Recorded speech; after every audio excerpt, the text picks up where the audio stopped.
காதலிக்கக்கூடிய இடம் 5ஆம் இடம். ஆள் மனசுங்கிற இடமே 5ஆம் இடம் தான்.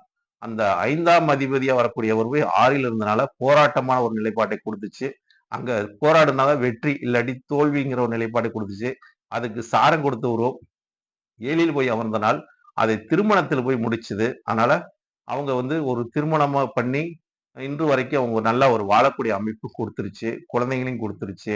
இந்த மாரி ஒரு நல்ல நிலையில் இன்னைக்கு வந்து அவங்களோட வாழ்க்கை பயணங்கள் போய்க் கொண்டிருக்குது.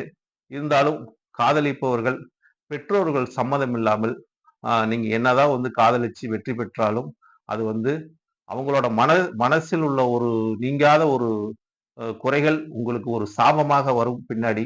அதுக்குண்டான பலாபலனை அந்த ஜாதகர் அனுபவிச்சே தீர்த்தாகணும். அதனால பெற்றோர்கள் சம்மதம் இல்லாம எ காதலிப்பது மிகப்பெரிய தவறு. காதலிச்சாலும் அவங்களோட சம்மதத்தோட நீங்க திருமணம் பண்ணிக்கிட்டீங்கன்னா, உங்கள் வாழ்க்கை என்னைக்குமே ஒரு